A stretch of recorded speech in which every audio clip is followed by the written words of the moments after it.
반갑습니다. 오늘도 말씀을 통해 주시는 하나님의 지혜가 가득하길 기대합니다.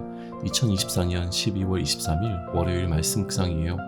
오늘 묵상할 본문은 시편 111편 1절로부터 10절까지 말씀입니다. 한 줄 묵상과 적용입니다. 하나님의 사랑이 나의 사랑으로 경험될 때 우리는 하나님을 진실하게 찬양하며 감사할 수 있어요. 그러므로 오늘 하루 예수님의 십자가 사랑을 깊이 묵상하며 그 사랑을 다시 기억하겠습니다. 그리고 경험을 나누는데 진심인 사람으로 살아가겠습니다. 본문을 읽습니다. 할렐루야, 내가 정직한 자들의 모임과 회중 가운데서 전심으로 여호와께 감사하리로다.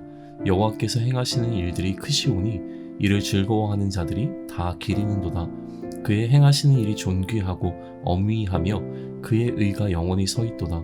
그의 기적을 사람이 기억하게 하셨으니 여호와는 은혜로우시고 자비로우시도다. 여호와께서 자기를 경외하는 자들에게 양식을 주시며 그의 언약을 영원히 기억하시리로다. 그가 그들에게 문나라의 기업을 주사 그가 행하시는 일의 능력을 그들에게 알리셨도다. 그의 손이 하는 일은 진실과 정의이며 그의 법도는 다 확실하니 영원 무궁토록 정하신 바요 진실과 정의로 행하신 바로다. 여호와께서 그의 백성을 속량하시며 그의 언약을 영원히 세우셨으니 그의 이름이 거룩하고 지존하시도다. 여호와를 경외함이 지혜의 근본이라. 그의 계명을 지키는 자는 다 훌륭한 지각을 가진 자이니 여호와를 찬양함이 영원히 계속되리로다. 해설입니다. 시인은 하나님을 찬양해요. 그 찬양의 내용은 감사이고요. 시인은 정직한 자들의 모임과 회중 가운데서 온 마음으로 하나님께 감사한다고 말합니다. 정직한 자들의 모임은 자신의 속마음이나 비밀을 이야기할 수 있는 소그룹을 의미한다면 회중은 시인이 속한 공동체 전체를 의미했어요. 그렇게 시인의 고백은 개인적 고백이라기보다는 공동체 앞에서 이루어지는 공개적 고백입니다. 시인이 속한 공동체는 하나님께서 행하시는 일을 즐거워하는 자들의 공동체였어요. 특별히 그 하나님의 행하시는 일들이 얼마나 큰지를 알고 그것을 찬양했습니다. 시인이 구체적으로 하나님의 어떤 행하신 일을 찬양하는지는 알 수 없지만 전체적인 맥락 속에서 보면 출애굽 사건을 노래하고 있는 것으로 보입니다. 시인은 하나님께서 그들을 애굽에서 이끌어내신 일이 얼마나 큰 일인지를 기억했고 즐거움 가운데 그 일을 기념했어요. 출애굽이라는 경험을 통해 이들은 하나님께서 행하시는 일의 존귀함과 엄위함과 의로움의 영원성을 알고 있었습니다.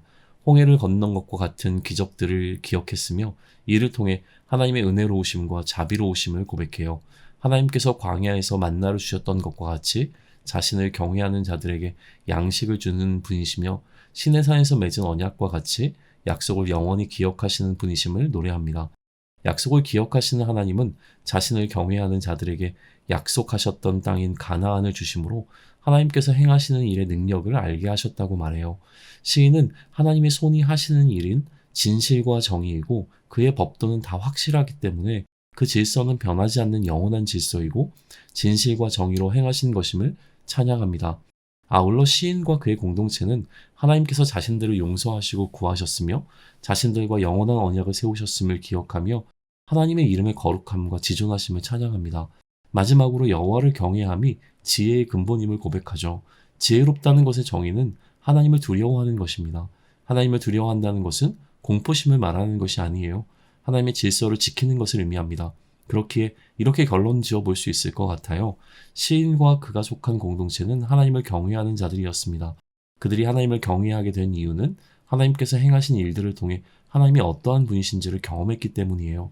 이 경험을 통해 하나님을 경외하는 것이 가장 지혜의 근본임을 알았고 그 하나님을 향한 경외심은 하나님의 질서에 대한 순종으로 나타났습니다. 이러한 하나님의 질서에 대한 복종은 불편함과 불평이 되는 것이 아니라 오히려 하나님을 더 경험하며 찬양하도록 만들었어요. 그리고 시인은 이 찬양이 영원토록 계속될 것임을 깨달았습니다. 적용입니다.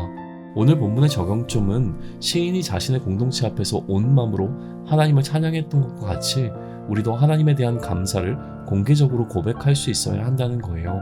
이러한 고백을 위해 우리는 하나님을 경험해야 합니다. 무엇보다 하나님의 사랑을 경험해야 해요. 우리를 구원하시기 위해 하나님은 그의 독생자이신 예수님을 이 땅에 보내셨고 그의 죽음으로 우리의 죗값을 대신 지불하심으로 우리를 값주고 사셨습니다.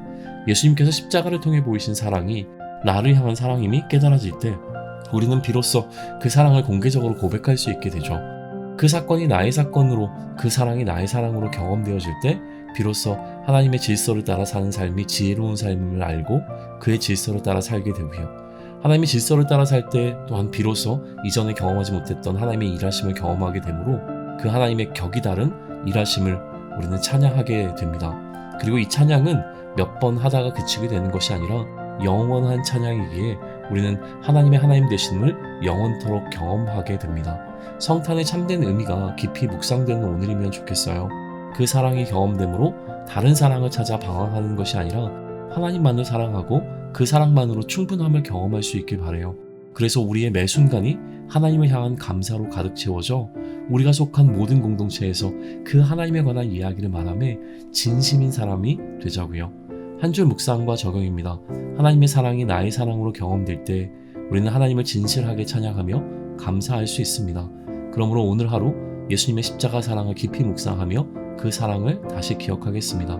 그리고 그 경험을 나누는데 진심인 사람으로 살아가겠습니다. 기도드립니다. 예수님의 십자가 사랑을 깊이 경험하길 원합니다. 그 사랑이 나의 사랑이 됨을 경험하게 해주세요. 그러므로 힘이 아니라 그 사랑에 복종하게 하시고 그 사랑의 관계를 지켜내기 위해 하나님의 질서를 따름이 지혜의 근본임을 놓치지 않게 해주세요. 매 순간 새롭게 경험하게 되는 하나님의 크고 위대하심을 통해 영원토록 그 하나님을 찬양하며 진심인 자가 되길 원합니다. 도와주세요. 예수님의 이름으로 기도드립니다. 아멘.